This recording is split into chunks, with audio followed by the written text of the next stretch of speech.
Welcome to the Devin Nunes podcast, breaking through the political noise, separating fact from fiction. From the San Joaquin Valley, the breadbasket of the solar system. Here is your host, Devin Nunes. It's Devin Nunes. Welcome back for part 2 of the Roger Kimball interview. You can follow him at Parler. You can also join the new Criterion and Encounter books that we talked about just a few days ago. Roger, it's great to have you back because on this episode, we're going to talk about the broadsides that you're doing at Encounter Books, that I've written one for, and the purpose of it and the history of it. I think it's fascinating and it's much needed in today's times because what's happening on the internet, the World Wide Web, is a sewer for left-wing activism. We've had kind of the big tech oligarchs have been putting pressure on the big corporations with the big government left wing that's essentially collapsed the openness of the World Wide Web. It makes it very, very difficult for someone like the new Criterion, my guess is, or Encounter Books, very, very hard to get picked up by the tech oligarchs anywhere. People are not going to find it. But what drew me to the broadside is I knew one thing, and that was that if I can get something small, easy to read, that really encapsulates the last 4 years of things that have happened and get that in the hands of the American people so it's not going over the internet. And I thought I had developed something that was a new concept. Roger, I didn't realize that you had actually been working on this for a few years. There's nothing new under the sun.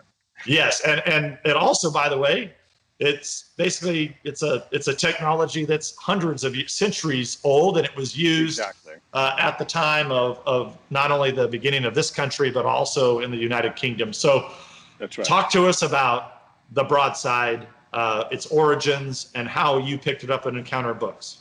Right. Well, the broadside originally it was a big sheet of paper, and they were used for advertisements or political proclamations, all kinds of public notices. And very soon, and it goes back to the 17th, even the 16th century, I think, but they played a really important role in the American Revolution. That's what piqued my imagination. And oftentimes they would be folded several times to make little booklets. And I think we published our first broadside in 2008, if I'm not mistaken, and we've done almost 70 of them now. And the idea was, as we say, one of the mottos is, you can read them in a sitting and come away knowing the best you can hope for and the worst you must fear. So what we wanted to do was find a way to we wanted not simply to comment on what was happening. To publish a book, it takes many months to get a book out. We wanted to be able to turn to writers who really knew a subject, have them write it very quickly, and get it out as quickly as the current printing technology and distribution technology allows. And my thought was, you people would walk into a Barnes and Noble bookstore or a bookstore at an airport and see them stacked up and so on, and that we would be able to intervene in the debate, not just comment on the debate. Well, partly because of the process you were describing. That didn't happen. The owner of one of the big airport chains walked into a store and saw a bunch of broadsides, and he noticed that the name of Barack Obama was featured prominently and not particularly flatteringly on the covers of some of them, and he ordered that they no longer be ordered. So we found that it was uphill work, but they've been very successful. And for example, we published, I think, 6 or 7 just in the last couple of months on various aspects of the coronavirus, or what I like to refer to as the CCP virus, the Wuhan flu. We published things about our reaction to the coronavirus. We published things about the economy. Andy Puzder, the great businessman, wrote about how we can get America back to work. Brian Kennedy, who used to run the Claremont Institute, this is a very recent one, talks about China's the Chinese Communist Party influenced. Hold it up just a little bit higher, Roger. So there you go. And you see these are very small. This one is just I think 50 pages or so. But it enables us to get the word out very quickly. People can put them in their pocket. They become very effective. And we do all sorts of things. This one by Betsy McCoy called "The Next Pandemic" is really about how we should prepare for the next pandemic. There will be one eventually. The great Molly Hemingway wrote one about the media and Trump. It's all many subjects, but they're all focused on matters of great public policy importance today. And we found these pamphlets that we started off with the broadsides have been very effective. So we republished Michael Anton's great Flight 93 essay together with his response to his critics. Many people hated Michael Anton's piece. I think it was the most brilliant essay on the run-up to the 2016 election. And his image of, he said that it's like we're in the cockpit of United Flight 93, and our only option is either to storm the cockpit or die.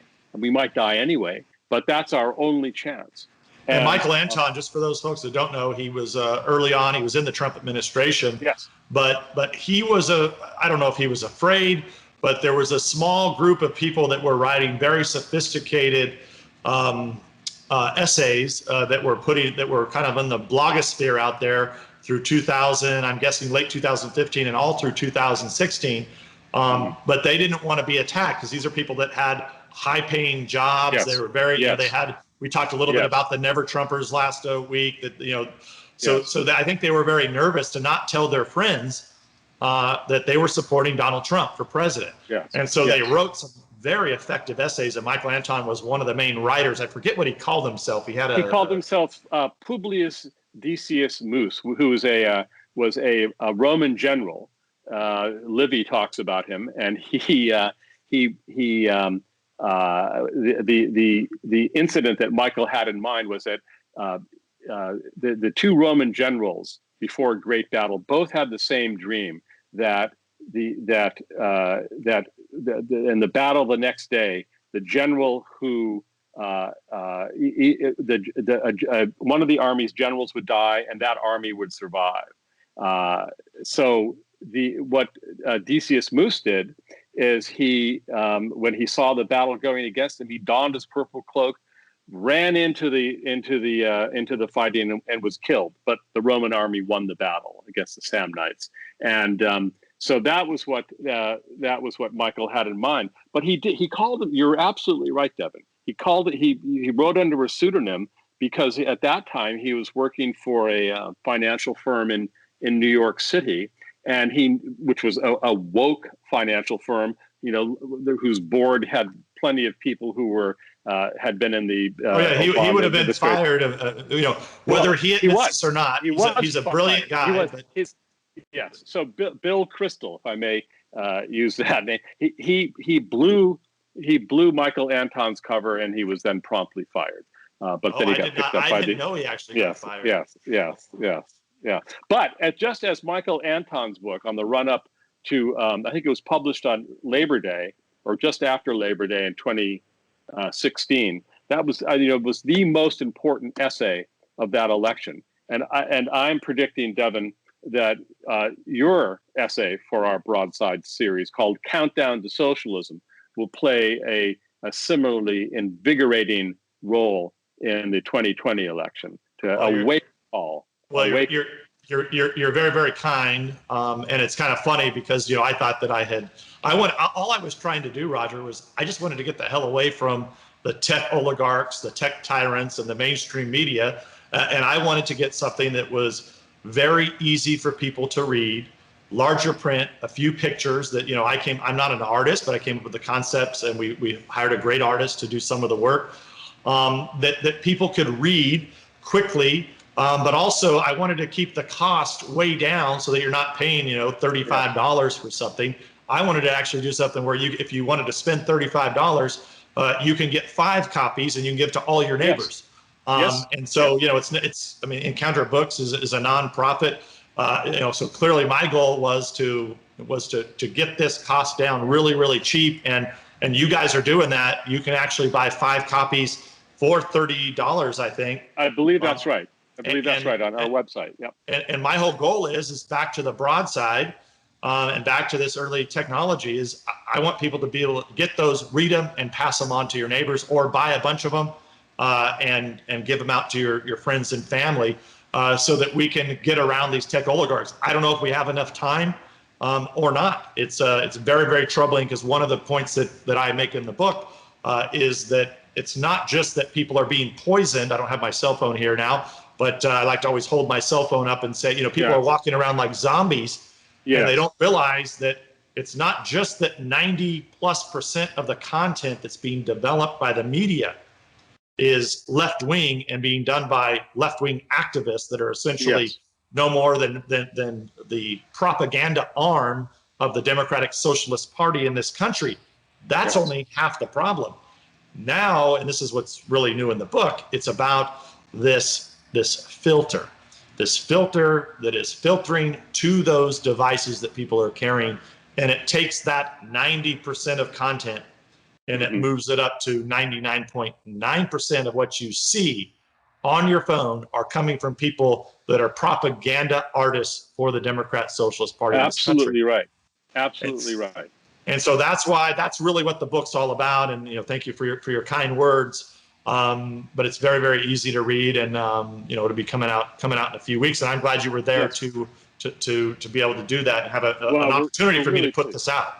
Yeah, we're really pleased, and I hope people appreciate the fact that we deliberately chose red and yellow. That it's got a red background and yellow lettering, just like Mao Zedong's Little Red Book, but with, of course, the opposite intent. It's mocking the Chinese Communist Party. That's right. Yeah.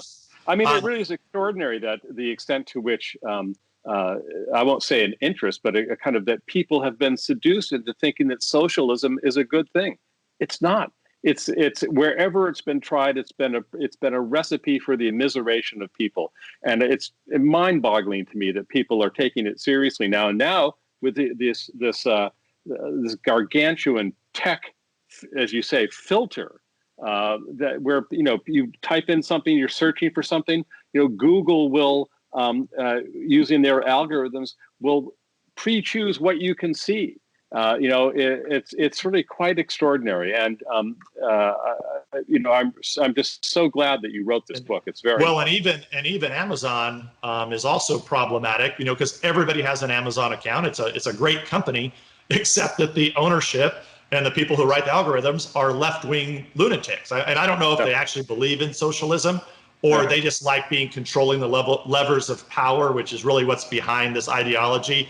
It's about, controlling the masses. So clearly, if you're one of the richest men in the world, you own the Washington Post, you get away with all this stuff. And I didn't even realize what a ripoff it is. Like if you write books or you're a book publisher, I mean, you don't make any money off Amazon at the end of the day. Because they're the ones that are really profiting off of it. It gets harder and harder. The margins get thinner and thinner. Yes, that's true. And not only that, you're essentially talking to people that don't exist when you're communicating with them. So if you go on Amazon right now, it'll say, my book's not available till, I don't know, the end of September or something, which is totally nuts, because it will be available. But what I'm trying to do, and I think what EncounterBooks.com is doing, not only can you get the book immediately when it's going to be available and be shipped directly to you, you're cutting out Amazon, plus we're giving you this, where you can buy 5 of them at a time. I mean, you can even buy more if you wanted, but you'll never be able to do that at Amazon. So anyway, it's EncounterBooks.com. That's where you can go to get it. Yes. And on the broad side, pre-order it today.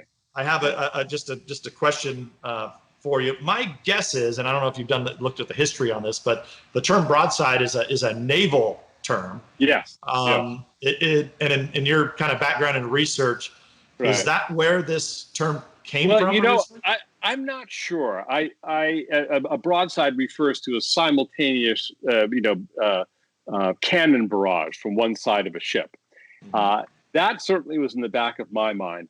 Was it? I think actually broadside was originally a kind of corruption of broadsheet, but I'm not sure.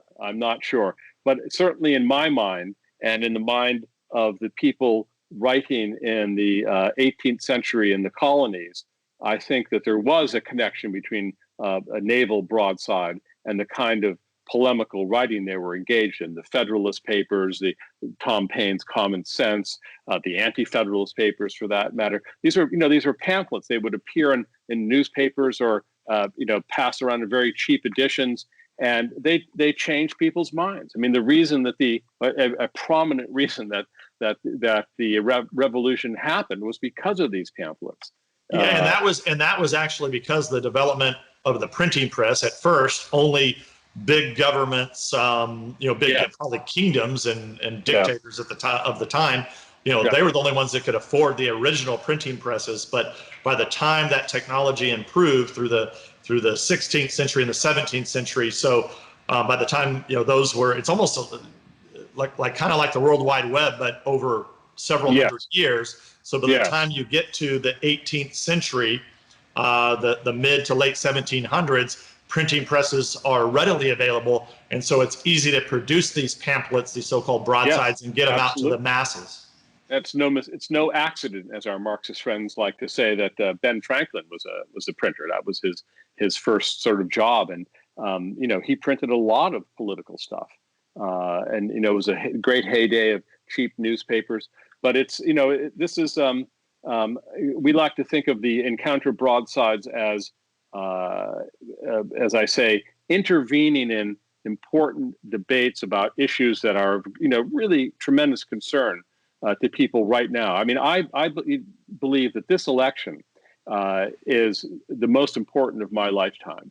And the course of this election will determine, I think, whether America continues to be the land of the free and the home of the brave, or something else entirely.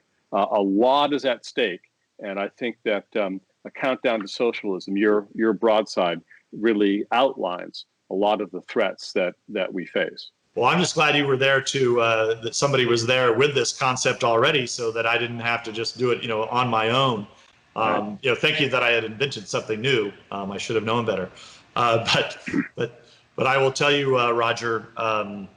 I'm just as we go through to try to help people, the American people learn that you cannot trust what's out there on the World Wide Web. It's why we promote Parler. It's why many of you may be watching this on Rumble, because it's an alternative to YouTube that's owned by Google. The same is true that, it's very unlikely that any of the mainstream media are going to, even talk about this book, because, they even ignored my last book that I wrote, 11 years ago. They ignored it. And so, but I think one of the things, and I want to just close with this little story that I think is kind of funny. And then I have a final question for you. Okay. But I think you were shocked, in Counter to Socialism, I write that, I'm very critical of Republicans, including the White House, for even talking to these mainstream media outlets. And they should not be talking to them. And so I thought it was kind of funny a couple of weeks ago when, we were working with some of your PR people about, because you have access to, you promote your books to all the media outlets, anybody who will write them. But I think you guys were a little shocked that I said, no, I'm not interviewing with those people. Right now, you're probably right. I mean, it's a lying bunch of people. We try to get the word out as far, as far and wide as possible. But what you say reminds me of a comment that William F. Buckley Jr. once made. He said, liberals are all for hearing alternative points of view to their own, and then they're shocked when they discover that people do have opinions that differ with their own. And that's really where we are now, that there's this kind of, people talk about diversity, but they actually foment a cultural situation where we're living in an age of incredible conformity. incredible intellectual conformity. And just I don't mean to flatter you, Devin, but you really have been a beacon of light in your public service. Most people, when they hear the term public servant, they scoff, but you actually live up to that title. Well, you're very, very kind. But Roger, one of the things that I like about you, so we're going to close out this podcast. Obviously, you can go to the new Criterion.com, EncounterBooks.com. You don't have to go to Amazon. But when you're not participating at the new Criterion and you're not doing Encounter Books, you actually have a very interesting hobby and background that I have myself. So a lot of people that know that I grew up farming. I still farm today. I had a grandfather that had grapes, and I've always been interested in the wine business. And in fact, I'm a small owner in some very small wineries here in California. But you have the same hobby, and you actually write in your spare time. You evaluate wines. And how on earth did you get into doing that? And where can they find some of your writing at? Right. Well, I just fairly recently became a wine critic for the Spectator USA magazine. And so people can go and look at my writing there. But when I graduated from college, I actually started a small wine importing company with a couple of friends. And it lasted for maybe a year. We actually did bring some wine in, but I discovered that the wine importing business was a little rougher than I had originally envisioned. So I got out of it, but I formed that very critical component of the wine industry is the consumer. It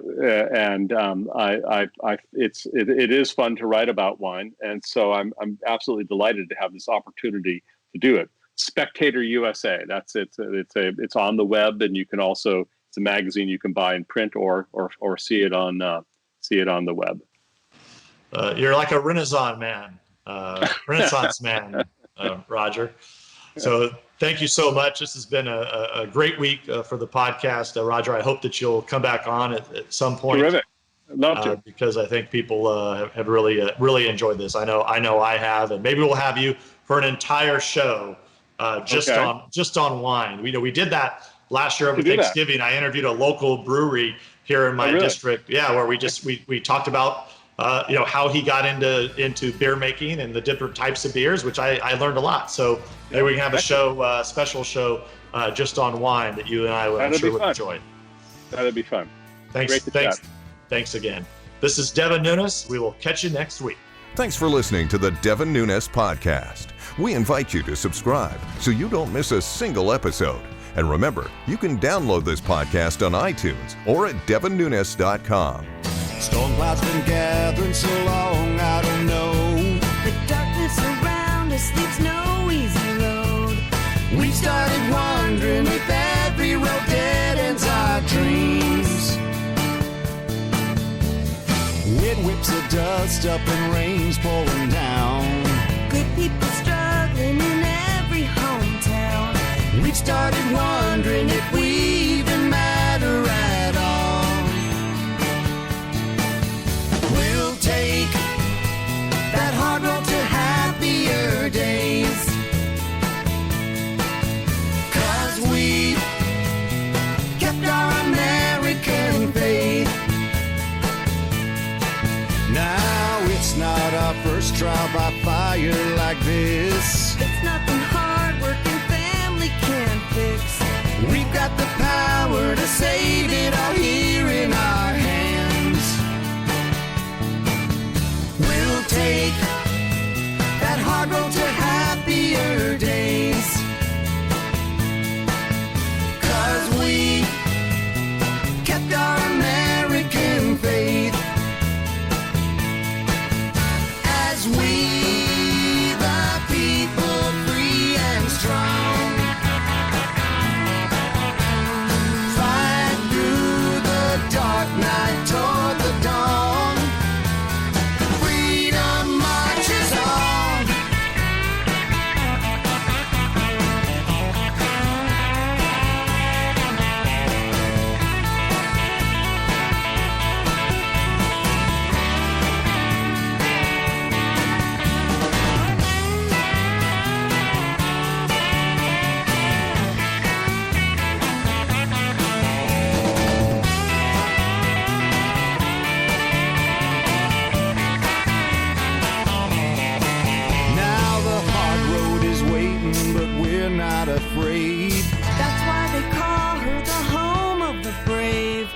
prayer and a purpose, we're already half the way there. We'll take that hard road to happier days,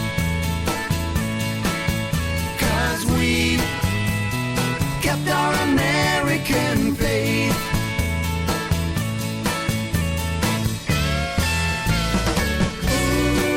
Ooh, we kept our American.